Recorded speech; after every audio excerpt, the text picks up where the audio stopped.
Shalom Bapak Ibu yang terkasih di dalam Tuhan. Hari ini kita memasuki hari yang ke-38 dalam doa dan puasa. Saya mengundang setiap kita untuk membuka Alkitab kita masing-masing dan hari ini kita akan membaca berbagai ayat. Kita perhatikan yang pertama dari Lukas 23 ayat yang ke-44 hingga ayat yang ke-45. Demikian bunyi firman Tuhan. Ia sangat ketakutan dan makin bersungguh-sungguh berdoa. Peluhnya menjadi seperti titik-titik darah yang bertetesan ke tanah. Lalu ia bangkit dari doanya dan kembali kepada murid-muridnya. Tetapi ia mendapati mereka sedang tertidur karena duka cita. Yang kedua, mari kita membuka dalam Matius 27 ayat yang ke-50 hingga ayat yang ke-54. Demikian bunyi firman Tuhan, Yesus berseru pula dengan suara nyaring, lalu menyerahkan nyawanya. Dan lihatlah, tabir bait suci terbelah dua dari atas sampai ke bawah, dan terjadilah gempa bumi, dan bukit-bukit batu terbelah.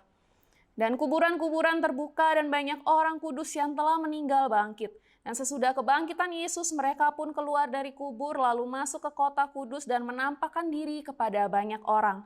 Kepala pasukan dan prajurit-prajurit yang menjaga Yesus menjadi sangat takut ketika mereka melihat gempa bumi dan apa yang telah terjadi.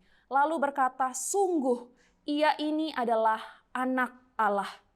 Yang selanjutnya kita melihat dari Lukas 23 ayat yang ke-48 hingga ayat yang ke-49. Dan sesudah seluruh orang banyak yang datang berkerumun di situ untuk tontonan itu, melihat apa yang terjadi, pulanglah mereka sambil memukul-mukul diri. Semua orang yang mengenal Yesus dari dekat, termasuk perempuan-perempuan yang mengikuti dia dari Galilea, berdiri jauh-jauh dan melihat semuanya itu. Selanjutnya dari Roma 3 ayat yang ke-21 hingga ayat yang ke-26. Tetapi sekarang tanpa hukum Taurat kebenaran Allah telah dinyatakan, seperti yang disaksikan dalam kitab Taurat dan kitab para nabi, yaitu kebenaran Allah karena iman dalam Yesus Kristus bagi semua orang yang percaya, sebab tidak ada perbedaan. Karena semua orang telah berbuat dosa dan telah kehilangan kemuliaan Allah, dan oleh kasih karunia telah dibenarkan dengan cuma-cuma karena penebusan dalam Kristus Yesus. Kristus Yesus telah ditentukan Allah menjadi jalan pendamaian karena iman dalam darahnya.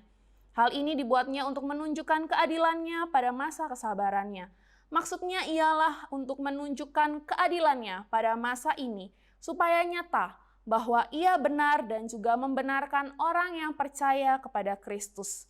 Yang terakhir kita lihat di dalam Ibrani 9 ayat yang ke-15.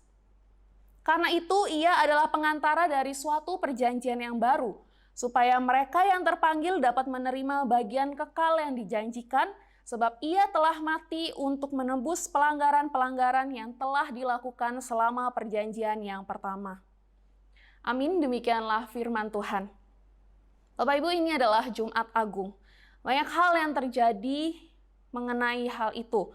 Banyak hal baik tentunya ya. Hujan turun pada satu waktu dalam setahun. Matahari bersinar dan hal-hal indah bertumbuh. Jadi apa yang membuat kita hari ini masih khawatir akan kematian? Adakah hal yang lebih baik yang dapat kita lakukan dalam hari-hari kita untuk memperkaya diri dibanding kita hanya memperhatikan tentang kematian? Dengan artian memperkaya diri adalah mempertajam diri kita sendiri dan menjadi pribadi yang lebih baik dari hari ke hari.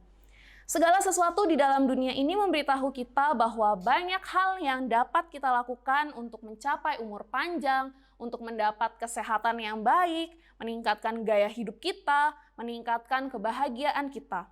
Tetapi kenyataan yang terjadi dalam hidup adalah sebaliknya. Ada saatnya di dalam kehidupan kita menyadari bahwa hal-hal ini tidak akan membawa pada sesuatu yang kekal yang seperti kita harapkan. Kita semua tentu ingin punya hidup yang lama, umur panjang, dan yang lainnya. Tapi sekali lagi, itu semua hal yang tidak bisa kita kendalikan. Kesehatan kita bisa naik turun. Sebuah hubungan bisa mengalami kegagalan. Orang yang kita cintai bisa meninggalkan kita. Orang mengkhianati kita, dan banyak lagi. Semua ini tentu jauh dari apa yang kita harapkan. Satu kebenaran sejati dari semua ini, Bapak Ibu, Ketika kita dekat pada salib itu, dan ketika melihat Yesus jauh dalam lubuk hati kita sadar bahwa semua yang dikatakan Yesus itu benar. Kita hidup di dunia ini berharga jauh daripada hal-hal yang di dunia ini. Dan apapun yang kita sudah capai melalui segala usaha kita, hingga saat ini tidak ada satupun yang lebih penting daripada apa yang sudah Tuhan Yesus lakukan pada hari kematiannya. Dan yang luar biasanya lagi, apa yang sudah Tuhan lakukan ini adalah untuk kita, bukan untuk kepentingan Tuhan Yesus sendiri. Sekali lagi dalam kesempatan kali ini saya mengajak Bapak, Ibu, Saudara, kita semua untuk kembali bersyukur dan merenungi betapa sayangnya Tuhan Yesus itu kepada kita anak-anaknya. Sebuah kasih dari seorang Bapa yang rela memberikan anaknya untuk menyelamatkan kita, orang berdosa.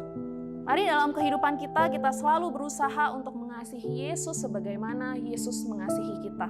Kita berdoa. Tuhan, kami bersyukur Tuhan jika Engkau memberikan kasih terbesar itu bagi setiap kami. Dan kami mohon ampun Tuhan jika selama kami hidup dosa masih terus mengganggu kami, memisahkan kami dari kasih-Mu. Ajarkan kami Tuhan untuk terus merenungi apa yang sudah Tuhan lakukan bagi kami, dan kami bisa menghidupinya dalam kehidupan kami bisa menjadi berkat, dan kami bisa membawa kemuliaan bagi nama Tuhan. Terima kasih Tuhan, kami menyerahkan masing-masing kami ke dalam tangan kasih-Mu. Hanya di dalam nama Tuhan kami, Yesus Kristus, kami bersyukur. Amin.